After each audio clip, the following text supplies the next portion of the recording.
The Premier League season gets underway in a couple of days, and so today we are looking at one player to watch out for this season from each team. It could be a new signing, a youngster, or someone reinvigorating their career. In the comments, let me know one player that people should watch out for from your club this season, and let's get right into it. We start things off with Arsenal, and I'm going for Gabriel Jesus. Now hear me out, this is a bizarre one. Probably the weirdest choice out of all 20. However, last season, he picked up some injuries and sort of fell away from being that guy for Arsenal. Havertz transitioned from midfield into more of a forward and striker at times. Especially in the second half of the season, he was the one getting all of the plaudits. But Gabby Jesus impressing in pre-season and Arteta saying that he sees him as the out-and-out number 9. A position that many people think Arsenal need to go and buy big in order to win the Premier League. But if Arteta is comfortable with Jesus, he is the one to watch out for, because if he suddenly turns into a 20-goal-a-season player, they could very well go and win the Premier League. Aston Villa are the second team we're looking at, and I'm going to go for Ian Maatsen this season because they've had some good left-backs over the years in players like Digne and Moreno, but Maatsen was very impressive over in the Bundesliga last season, and if he starts in this Villa team, I feel like you're going to be seeing a lot of assists from left-back, very good going forward, and could provide more attacking threat in a way that we didn't see as much last season. And Villa are going to need as much as they can get, especially with the rotation with the Champions League this season. For Bournemouth, I'm going for Romain Favre, a player previously picked up by Bournemouth that we haven't really seen anything from because he went back out on loan after they picked him up, and then he got recalled in January last season and ended up getting injured. He has spent some time at Lyon previously and is a really nice, silky player. So if Bournemouth want some more attacking threat this season, now with the departure of Dominic Solanke, they're going to need goals. That's over a third of them gone in one player. So people like Favre are going to have to take that step up in order to elevate Bournemouth to keep them in the league. He is one that I'm really excited to see more of in the Prem. Brentford have made a very, very good signing, and that is who I'm going for as their player to watch this season, Fabio Carvalho. They have managed to pick up from Liverpool, a player that us, Leicester, we were really looking at both in January last season when he went on loan to Hull and did really well in the Championship, and now in this summer where even though despite playing well in pre-season and looking like he'd fit into Arne Slot's system quite well, maybe he just doesn't quite have the place and won't be getting the game time. So Brentford have managed to pick him up, and if Ivan Toney stays, then having Carvalho behind him in that team is going to be fantastic for their starting 11, and you're going to have a really, really good creative attacking threat to join with the likes of Toney and Waymo, etc. For Brighton, I'm going with a very, very exciting prospect. Previously of Newcastle, has also been out on loan in the Eredivisie previously. We're going with Minte. Incredible dribbling with an eye for goal. This is what Brighton feel like they need. If Newcastle didn't have their PSR problems, he was very likely to stay because he was highly rated within the club and the fan base. But they needed to make some sales to hold on to some of their higher value assets such as Isaac, Bruno Guimaraes, as well as Anthony Gordon. And Brighton have managed to swoop in and take that asset from right under their noses. Put him in with the likes of Evan Ferguson and Mitoma. Suddenly you have a lot of good young players with Enciso through in behind the striker as well, that can just score goals. I feel like he's going to be a very good pickup and one that Newcastle are going to be really, really frustrated that they were forced to sell him at this point in time. For Chelsea, I'm going with a man that fit this exact video last year. Christopher Nkunku came in and immediately got yet another injury. It was the one big problem that he had when he was coming into Chelsea from RB Leipzig. There was injury issues and concerns from his past history with them. And with Chelsea's scattergun approach, if you are not fully fit, you're probably going to be not even just off of the bench, but into the reserves. So hopefully this is the year where we see more and more of Nkunku. As a Leicester fan, I've seen a lot of the Maresca system last year, and I think he will fit one of those roles behind the striker perfectly. So if Nkunku stays fit, I think you're going to see an absolute ton of him this season. He's going to get a lot of goal involvements. He's already been looking good in pre-season, just like he did last year, but he just needs to stay fit. For Crystal Palace, I'm going with Ismaila Sarr. The main reason being, Elise has left. You have big boots to fill, regardless of whether you're going to do well or not.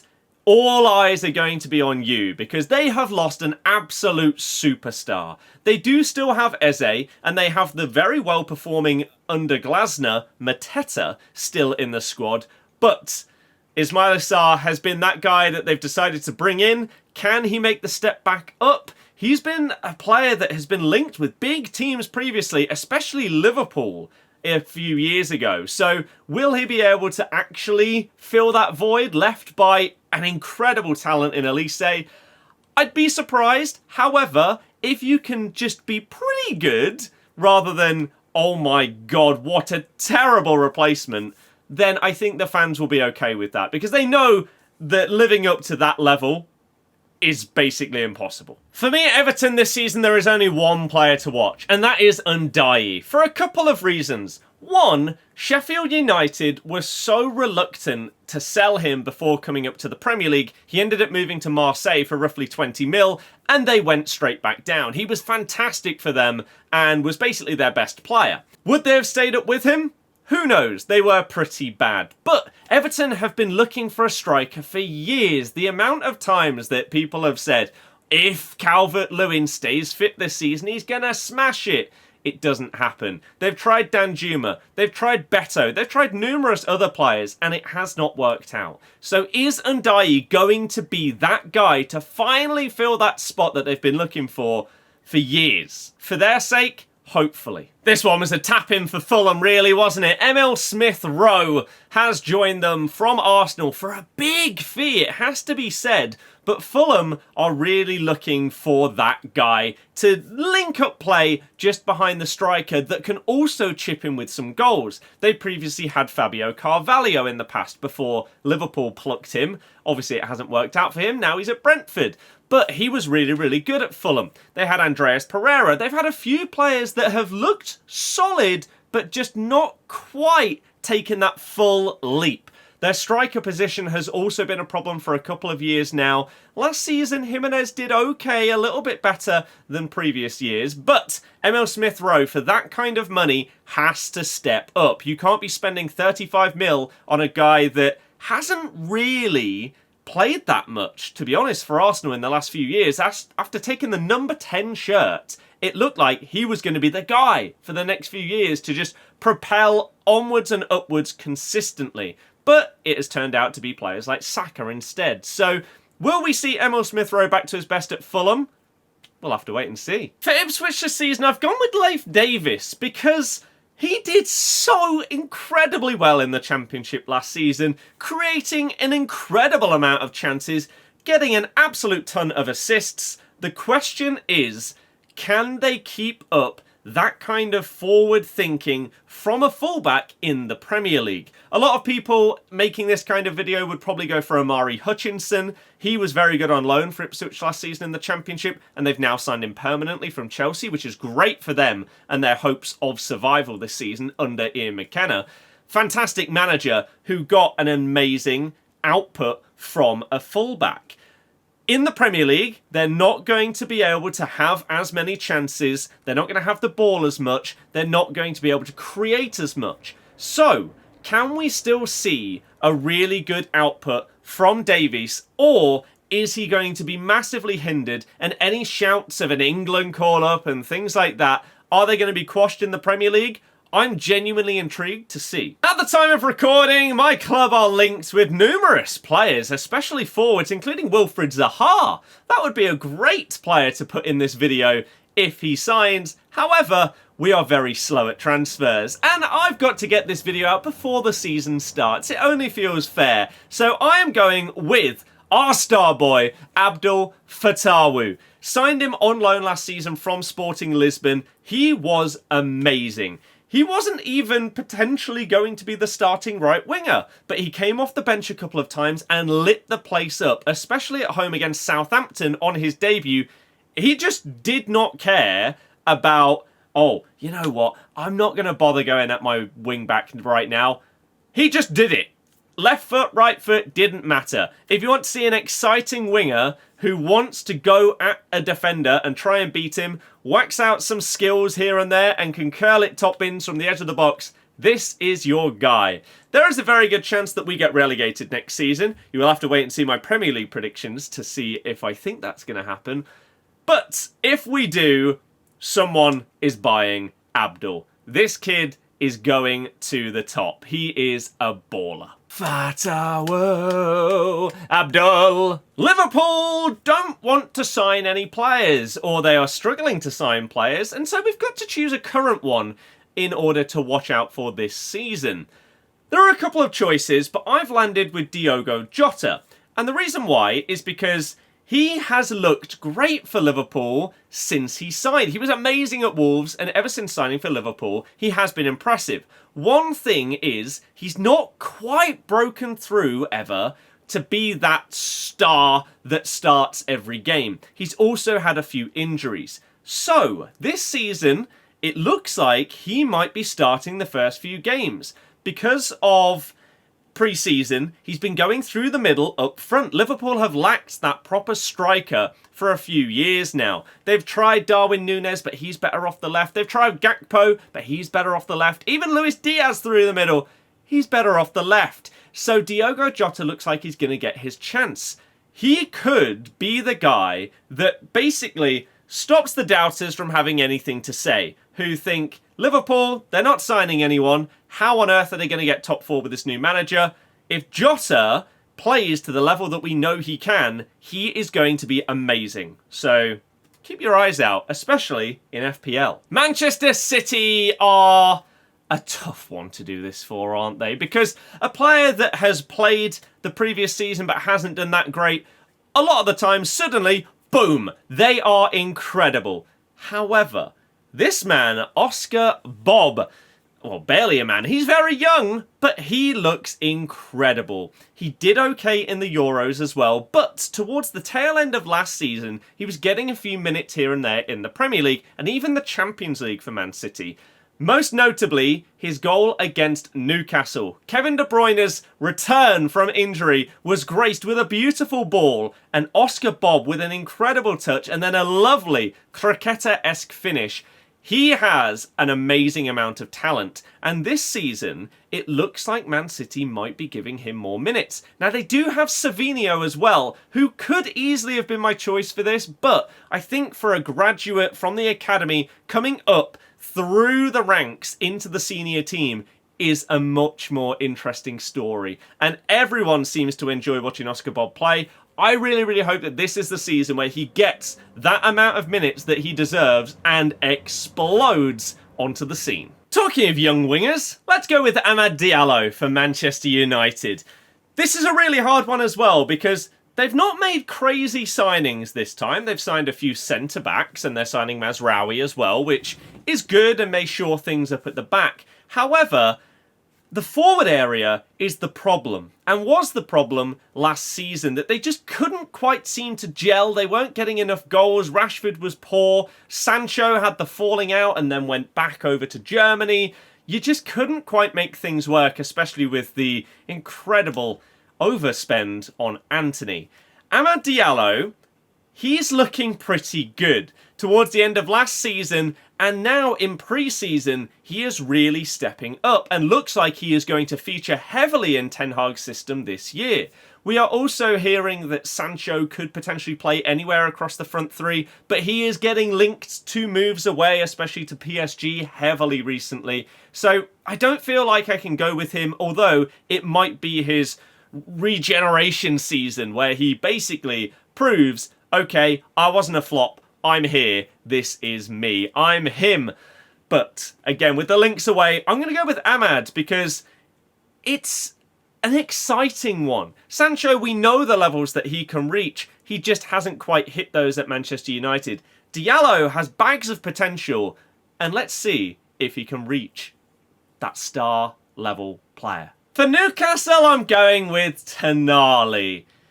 Interesting, because I said that he would be the flop of the season last year, and was I right? Or was I just very lucky because it was a flop signing, but he didn't flop in his performances, I guess. This is the year where he can prove himself. Obviously, he had his really lengthy ban due to the betting scandal and everything that went along with that. And this is the year where maybe Newcastle will see what they actually spend all of that money on, because it did hinder them last season. They couldn't spend that money on other players after finding out that he was getting his ban.